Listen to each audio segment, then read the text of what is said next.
I swear I will not kill anyone.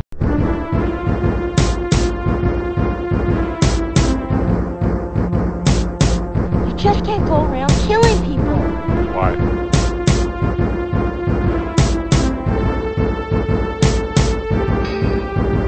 Come with me if you want to live. Right. Here we are. I'm back, finally. Took me a little bit because last episode I said that I was going to split this episode in two. I was going to do half the season here, half the season here.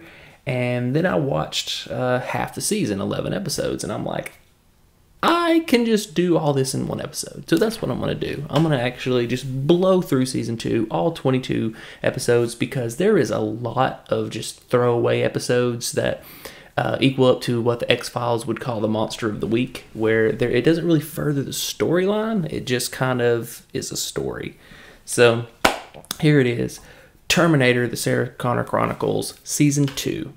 The cast, pretty much the same. You have Lena Heady as Sarah Connor, who she does a fantastic job as Sarah Connor. The only thing is she has a little more emotion than Sarah Connor from Terminator 1 and 2. We have Thomas Dekker playing John Connor. Thomas Dekker does a great job as John Connor. He's the transitional John Connor. He is the John Connor that has now accepted that he is going to be the leader of the human resistance. We have Cameron, played by Summer Glau. You all know my love for Summer Glau. I'm a huge Firefly fan. So awesome. We have Derek Reese, played by Brian Austin Green, who is the brother of Kyle Reese, the older brother of Kyle Reese, and he might be one of my favorite characters in this entire show. I adore this, and so I just like Brian Austin Green. He's such a good actor, good looking dude, and he's a good actor. So I love this. Your protagonist, and here's the weird part, every protagonist in this show switches in this season, and it's very strange, but they don't switch right away. You have Ellison, played by Richard T. Jones. In the first season, he is chasing down Sarah Connor. In this season, he has accepted that she's not lying about the machines, but he's unknowingly helping someone. And that someone he's helping is Katherine Weaver. She's the only new cast member, played by Shirley Manson. If you don't know who Shirley Manson is, that is the lead singer of Garbage, a kind of grunge pop band from the 90s and early 2000s. And she's awesome here. She's great in this role. And the reason why she's great, I'll explain later. And then we have Cromartie, played by Garrett Dillahunt, and I'm a massive Garrett Dillahunt fan. Garrett Dillahunt is one of those guys where you see him, you're like, I know him from something, and you do. I mean, he was in Deadwood. He was the Assassination of Jesse James. He's been in so many shows that you're like, oh, yeah, that guy. You know, he's a good actor, and he's fantastic in this. He plays a cyborg very well. But he switches in the middle. He actually changes character.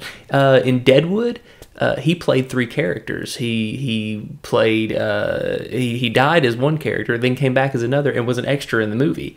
So it was very cool. But in this one, he actually just plays 3 different characters.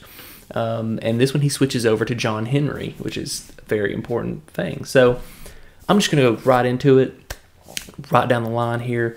The first episode, we left our crew here in the hands of almost like a mafia-like guy, but he dies like very quickly. The bad guy dies, and Cameron was caught in a car bomb, and she is compromised now. Her chip is damaged, and that becomes a running thing throughout this whole season. Her chip is damaged. And she's trying to kill John. She sees John and says, terminate, and she's going after him. They do, by the end of the episode, they do save her. And she kind of gets back to normal. They reset her in a very harrowing way. She tells John she loves him, so it's really cool. But she's fixed. She's not the bad guy. And John cuts his hair short in this. He actually cuts his hair off. He doesn't have the long hair anymore. We do meet Shirley Manson in this one, and she is the leader of a tech corporation that looks like she is creating Skynet. Is she? Well, but we also find out that she's a T-1000. She is a liquid metal Terminator. So she plays a very stoic character. She's very Robert Patrick in this. Episode 2, we get another new kind of side character, and it's played by Busy Phillips, of all people. I didn't even realize it. I've seen this season only once, and that was when it aired. So Busy Phillips is in this. Dean Norris is in this. He played Hank Schroeder in Breaking Bad, but he's in there, and they're talking about a nuclear plant. They're going to shut down a nuclear plant. Cameron and Sarah infiltrate to work there, but they're going to plant a bomb and blow it up. Or not plant a bomb, blow it up, but just stop the nuclear stuff. The Terminators try to blow it up, and yeah, stuff happens. There's a big fight, and John gets a girlfriend in this episode. Riley is her name. Very strange little girl. Find out why later. They stop, but Sarah and Cameron stop the explosion. But the problem is they stop it, and it creates a meltdown. And they decide, well, the cyborgs are going to have to run this plant from now on. But they don't know it. It's actually Shirley Manson that's running it. So they're running the nuclear plant now. But this nuclear plant in the future is a base for the resistance. So they have to keep it there. That's why they had to stop the explosion. 3. Charlie's wife is kidnapped by Cromartie, and he uses her as bait to get Sarah and John. Unfortunately, if you don't remember Charlie was Mayhem. Awesome character. Charlie is probably my second favorite character next to Derek in this. But Charlie's wife, unfortunately, she bites it. She gets an injury and bleeds out. Kind of sucks. Number 4. The chip comes back into play, and Cameron loses her memory and even forgets that she's a Terminator. She forgets that she's a cyborg, and she ends up getting arrested and going to a halfway home and meeting a young girl. But this is where we learn what Cameron is, and Cameron used to be a resistance fighter named Allison. And the Terminators actually designed some cyborgs after her to infiltrate, and that's how Cameron is born. They infiltrate. John captures, resets her. So we learn the past of Cameron. So John, the whole episode's looking for Cameron, but there's a weird ending where Cameron suddenly remembers she's a Terminator. It's like a weird kind of like, there's a lot of that. And there is a reason why some of this is kind of bad, and it's because there was a writer's strike going on at the time. So the next one is one of my favorite episodes of the season, number 5, where they're trying to save this little boy. The Terminator is going and systematically murdering people with his name, kind of like the first movie when he's murdering all the Sarah Connors. He's murdering all these people. They save the little boy, and John ends up going to military school. They're kind of infiltrating that because they're trying to find his lieutenants. So yeah, it's cool. And man, John is we're finding things out through this episode that John is not the same John. He's kind of like he's got weird things going on. They save the little boy, and the little boy has to do a book report. It's actually a part of this. This is actually a part of the plot, and he's kind of like, Sarah's having to be a mom to this little boy, and he keeps telling her, you kind of suck at this being a mom thing. She's like, I'm working on it, okay? There is a chef's kiss moment. There's not many chef's kiss moments that I actually wrote down because I decided to do the whole thing. But there is one where John is just like, why is everyone like this with me? And Derek says, we all die for you. It's a big thing. We all die for you. But there is a cool part where Derek is actually he actually goes to the military school in this as well, and actually becomes like a teacher. It's really cool. The whole episode is just really neat. I really enjoyed this one, and he actually uses this to teach these kids who will later become resistance fighters how to fight Terminators, and he uses it in his own way. It's very cool. So I dug it. The number 6 episode was about they go to family therapy, and we find out Shirley has a weird daughter that doesn't talk much because the daughter, I think she's like 6 years old, but she kind of knows that something's not right with mommy. Turns out that she took the identity of this woman when her and her husband died in a plane crash. So the little girl is like, oh, who is this? And she's slowly kind of learning to be a mom. And we find out that Derek has a hot girlfriend that comes back in time, and that's kind of crazy. There's an awesome cyborg chick fight in this one. And we find out that John actually killed the mafia guy in this one, and that's why he's so different in this episode. He's got a little bit of PTSD because it's the first person he's ever killed. We also find out in this episode that Sarah Connor has never actually killed anyone. So she has her first kill ever in this season. And it's like, okay. Once again, this is not canon. This is like they're playing with the timeline. There's a lot of this that's weird. The seventh one, they get robbed. The Connors get robbed, or the bombs. They're called the bombs in this one. Baums, whatever. Ellison gets arrested for murder, but it's not him. It's a Terminator comeback that looked like him. Cromartie's hunting through this whole thing, and the T-1000 actually helps Ellison in this. Shirley Manson, Katherine Weaver, actually helps Ellison get out of jail. She becomes a lawyer and makes the witness that saw him murder somebody sound crazy. And he gets out, so it worked. The 8th one is the one where John and his girlfriend run off to Mexico, and this is one of my favorite episodes. It's very suspenseful and awesome. Cromartie actually kidnaps Sarah and uses her to find John. And it's told in parts like a freaking Quentin Tarantino film. It's like you see Sarah's point of view, and then you see the same stuff happen, but from John's point of view. And then you see it from Cromartie's point of view, and you see it from Cameron's point of view. And it's like you see this whole story evolve, but it's all through different points of view. Probably my favorite episode in the freaking whole season 2. It's really, really good. Because we find out Riley and John ran away to Mexico. And they actually kill Cromartie. Cromartie's done. They fully kill him and crush his chip. So and the death scene is a chef's kiss because it's really cool how they do it. Number 9, Sarah is sick, probably from getting shot. Derek and the hot girlfriend kidnap a guy, and they find out Cromartie's body that they buried in Mexico is now missing.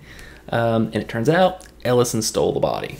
So he stole it to show Katherine Weaver's like, look, here, the robots are real, because he doesn't know she's a T-1000. So, but yeah. He stole the body. Number 10, Derek's girlfriend we find out the history of Derek's girlfriend. She was sent back to kill Cameron because in the future John is still with Cameron, and she's making decisions. Cameron's making decisions, and he relies on cyborgs a lot. He has a lot of them working for him. So she's got to stop that because she's got to make John see that the cyborgs are bad. We find out that John's girlfriend, Riley, is a refugee from the future sent back to also keep him away from Cameron. So we find this whole season's, this is crazy. But we find out what Shirley or Katherine Weaver is going to do with Cromartie's body. She turns it into John Henry. John Henry is a very important part of the season here, because he is the AI. He's an AI, a learning computer. The thing is, he has emotions. There's even scenes in this where John Henry doesn't want to die, so he actually has points. He feels humanity, and he likes humanity. He even loves Katherine Weaver's daughter. He thinks of her as a friend. So John Henry is like important, and I'm wondering throughout the whole thing, you're wondering if this is Skynet. This could be it. Number 11 is a complete throwaway episode. It's Cameron looking for some dude from the 1920s. Riley and John go to a party. John kicks someone's ass. It's a complete throwaway episode. There was nothing that furthered the story in this. Next one was where they save a family because someone in that family is going to grow up to do something big in the future. They don't know who. We find out through flashbacks who it is. So they save the family, and they find out there's a human virus that is killing all of them, kind of like a COVID-like thing. And one of the daughters in this family, who is yet to be born, she's pregnant. The mother is pregnant, but she's not far enough along yet to even know she has a daughter. Is immune to the disease, and they use her to cure the disease. And the other daughter is a huge resistance fighter. So, and it's told through flashbacks. We see who she is, what happens, a lot of cool stuff. It was a cool episode. I wouldn't call it one of my favorites, but it was a cool one. So the 13th episode was more about Riley being sent back. Sarah is looking for the metals that will in the future create exoskeletons. Riley has a suicide attempt. She slices her wrists, and Sarah's shot again. And we find out that Mr. Ellison is teaching John Henry, the AI, things. He's teaching him biblical things. He's teaching him that humans are sacred, and the AI is understanding. He's like, okay, so because he's very against the death of humans. So it's like, how is this Skynet? What the hell is going on? You know, this one, number 14, one of my favorites. I liked this one a whole lot. It is Sarah and Kyle. She is having delusions, and she's seeing Kyle, you know, her baby daddy from the first Terminator. It's kind of a weird thing though, because the dude playing Kyle is like 21, and Lena Heady is clearly like in her 30s, and it's like the age contrast is a little weird. But the thing is, it's like the dude playing Kyle plays Kyle Reese really well. He kind of embodies Michael Biehn. It's really cool, actually. And whenever he speaks, whenever the Kyle speaks in these delusions, he uses lines from the first Terminator. Like, he's only speaking in lines from the first Terminator. And there are times when he will break in and say something that is like, hey, give her a chance and stuff like that. Because the doctor she's working on, she keeps holding the gun to her. He's like, hey, give her a chance to work. And but the repetition of the lines and everything is really cool. But there is a surprise here that I enjoyed. There is a sheriff in this episode. He's only in this episode, and he's played by Trip from Star Trek Enterprise. I was a big Star Trek Enterprise fan. And Trip was in this, and I'm like, oh my god, it's Trip! But he plays a douche. It's like, dang it. So, oh well. But there is a chef's kiss moment where the John Henry knows that Katherine Weaver is a T-1000. It's not that he knows because he scanned her or anything like that. He says, there's nothing in your eyes. There's no life. You're a Terminator. And she's like, oh, have you told anyone else? He's, well, no, I haven't told. And then he's like, but some other people may know because he leaked the information. And so she has to go and kill everyone down in the basement. There's a basement of people who can speak to John Henry, and she murderizes them all, and it's kind of a chef's kiss moment because she comes out there and just turns her arms into blades and just starts slicing and dicing. Very, very neat. But the 19-year-old Kyle and the 30-year-old Sarah was kind of like but completely understandable. We did find out in this episode, or one of these episodes, that Sarah Connor, Linda Hamilton, was supposed to be 19 in Terminator 1. He said, how old are you when you had John? And she said 19. But However, later in the episode, I'm only saying this because you got to kind of watch the episode to get it because it's very passing. It turns out she was lying. So she was like, I was 19 when I had John. And the guy's like, oh. And then he's like, yeah, I went and saw Duran Duran in concert. She's like, yeah, so did I. He's like, you would have been like 8. So she was lying about her age the whole time. So, yeah. So she wasn't 19. But it's just a passing thing. So, number 15, we have another surprise little cameo here, and it's Alana Masterson. Alana Masterson from Walking Dead. She played Tara on The Walking Dead. So, and it's also Danny Masterson's sister. Danny Masterson played Hyde in That 70s Show. So, but if this was a funeral for all the people who were cut down in the myrtleizing scene, we find out they're building a plane. Kind of a throwaway episode. 16, Sarah is in a facility again. We're like, well, and it was really weird. I actually had to rewind it a couple times to make sure I was watching the right episode because I was like, why is she suddenly in a facility? And it's explained later that she was sleepwalking, so they put her in this sleep facility. It's like, okay, cool. There is a flashback from the dead guy from the last episode. One of the guys actually survived, so that's something. Man, it was sort of a throwaway episode. It was. I mean, I get it. It was like furthered the story and made Sarah seem that she does still have issues, but there was a scene at the end where she does say, "I'm a bad bitch," which made me laugh. she's like, yeah, I'm a bad bitch. I'm like, was that a thing in 2009? Did they say that? And I'm like, well, they did. All right, you go, girl. You're a bad bitch. 17, Riley captures Cameron messing with her arm. She's like trying to fix her. She has a malfunction in her arm. She's like ripping, and so she has to fix it. And but Riley catches her, and it's like, uh-oh. But Riley already knew.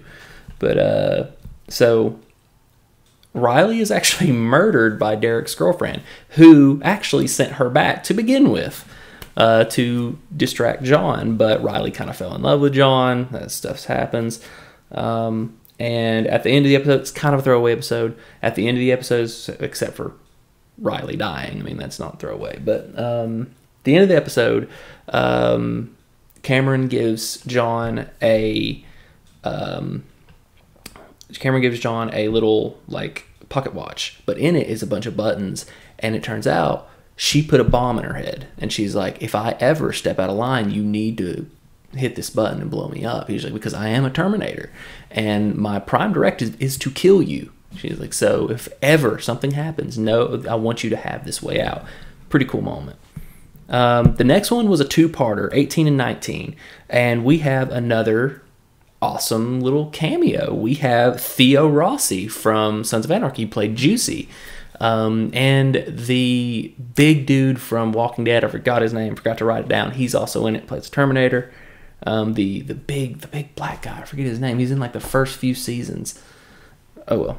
But so this is for some reason the Resistance fighters have a submarine. I don't know where they got it. Whatever, you have a submarine, cool. Seems a little advanced for you guys. But they are going to pick up a package. And they're picking up a package from the opposition, from the cyborgs. John sent them. And they pick up this package, and they open it, and it's a T-1000, and it kills them. It kills a few people. And they were like, why are we doing it? We got to kill this thing. And they're like, no, just keep it going. They're like, and they end up, the Resistance are like, no, we're going to kill them.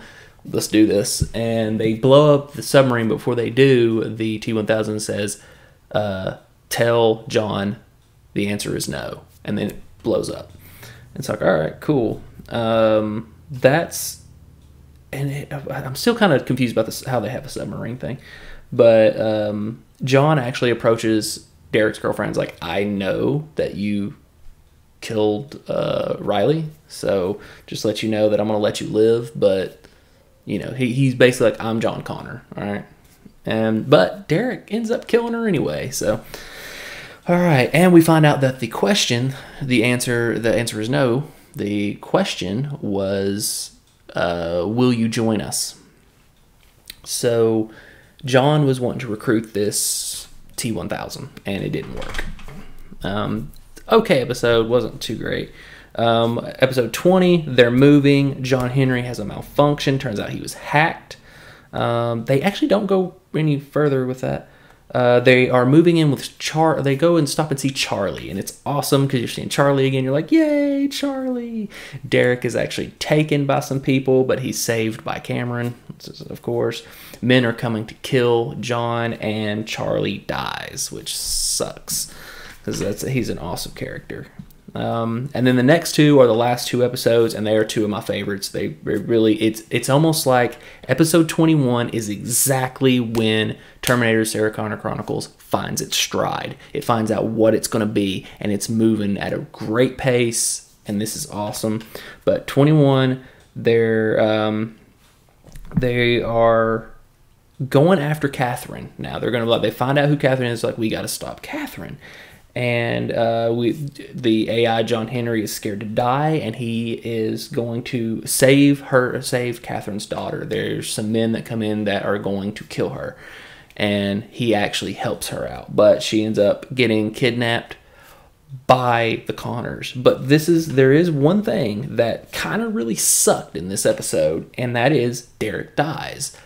But it's not just like, oh man, Derek's dead, that sucks. It was how he died. It was very anticlimactic. He walks around the corner and gets shot in the head. He walks around the corner, pop, dead. And that's it. And they come in, they find his body, and they're like, shit, he's dead. And then they just leave, and there's no real grieving or anything like that. It just happens. And I was kind of disappointed in that. But at the end of the thing, they give the little girl back to Katherine, but Sarah is arrested.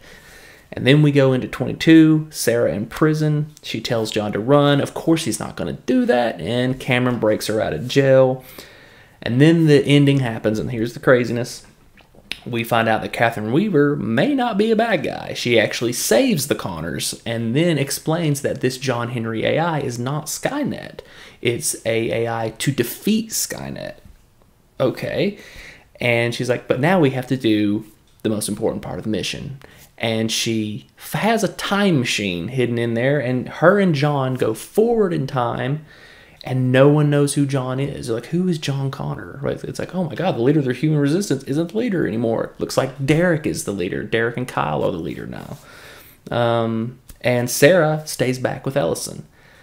But the thing is, that's how that season ended, and that's how that series ended. The series ended on a cliffhanger because it was canceled right after that. So that's the end of that. And this season, I'll just go ahead and give the score. I gave it 7.0.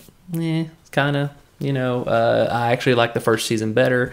When you watch these back to back, you see the filler parts of it, and it's like some of these episodes could have been 30 minutes long. And this season was way too long. 22 episodes is way too much for this.